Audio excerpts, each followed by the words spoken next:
My name is Janet Mwema, Kenya Redcross Environment Officer based in Dhdhaab.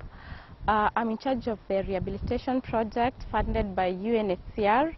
What we really do is we're taking care of the environment within the refugee camps in Dhdhaab. The reason being that we've been having refugees for quite a long time in this fragile environment.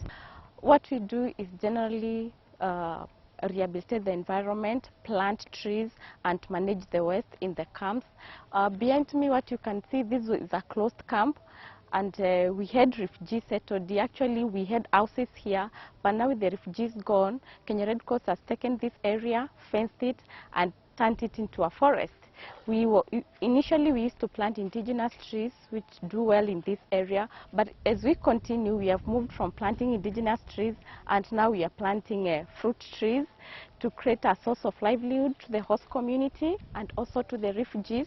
We are doing bananas, we are doing mangoes, we are doing guavas, we also doing watermelon and some other food crops.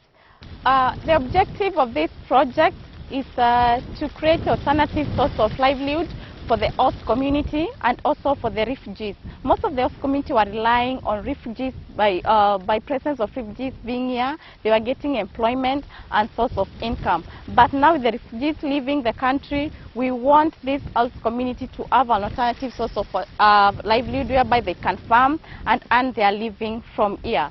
The farm is 4 hectares. It's connected to borehole, which is solarized, and it is irrigated, so we are getting water from the solarized borehole, and at no point we are going to experience shortage. So somebody can farm again and again and keep on harvest. Okay, my name is Silas Otieno. I work for Faida as the Environment and Energy Officer. Now we are in one of the farms that have been supported by UNHCR. These are farms that were initiated by farmers through their own initiatives. And as we've been going around, we noticed that they may be in need of some support. And therefore, we decided to give them some support so that they can improve on their livelihood. The kind of support that has been provided to them through UNHCR includes provision of drip irrigation kits. And this one was intended to reduce the amount of water that is being used in the irrigation. They are connected through to one of the boreholes within the region, and the water comes directly to the site. Usually the water is not treated because of the impact of chlorine, so we use direct water. And now among the farmers that are currently being supported, there are 4. We have one host community group, and then we have the rest being refugees. Now we provide them with hybrid seeds so that the productivity can be improved. Among the crops that we have provided them with include tomatoes, which are hybrid, and then we have okra, which is very common in this region and preferred by most refugees. Now we also provide pumpkin seeds, pepper, and maize seeds. Those ones are provided to the community so that they are able to increase on their productivity. And then we also provide them with watermelon seeds, which they plant in the area. And this one is just as an effort to make them improve on their livelihood. And as I mentioned earlier, this was their self-initiated initiative. They have been doing this kind of farming along the lagers seasonally, but we felt that we needed to give them that kind of backstopping. So usually we give them technical backstopping. We provide them with manure so that the soil fertility can be improved. And our intention is to have a system whereby their capacity is built so that they are able to generate income and at the same time be able to pay for water pumping through the income that they get from the farms. My names are Ibrahim Iftin. I'm the energy officer in Rdo. Here we are now in our stove production unit where we are producing 6,000 stoves this year. The stoves we produce are being given to both refugees and the host community.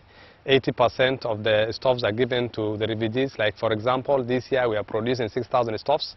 Out of the 6,000 stoves, we are distributing 1,600 to Agadera camp, 1,600 to Ifo 1 camp, 1,600 to Dagale camp.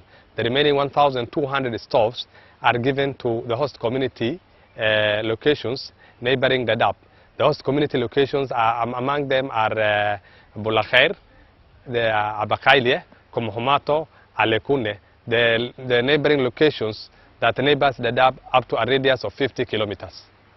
We have started this project. We took over from GIZ in 2013 as RRDO.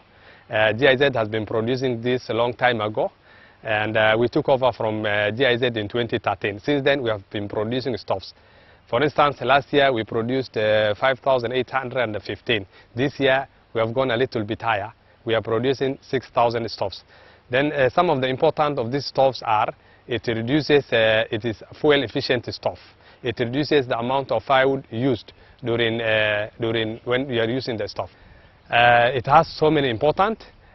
We give this stuff to the vulnerable households in the camps. How are we getting the refugee vulnerable household? We first have a meeting with the UNHCR field office, where we meet with them together with the section leaders. Then the section leaders submit a list of vulnerable beneficiaries to UNHCR field offices in the camps. Then the field offices verify the list and then submit to us for distribution. Remember, once we give a household that we have given last year, we don't give them again this year because they should not repeat it. So that's how we do in terms of distribution. The last message I'm telling to both the refugees and the household is that I want them to take care of the stove by removing the ashes, keeping them in a safe place after cooking, and then whenever a beneficiary is given a stove, he or she should not sell it to the market for sale. Please keep it in good condition. Thank you. We appreciate UNHCR, who are our 100% funding us on this project, and we really work with them and we appreciate them so much. Thank you.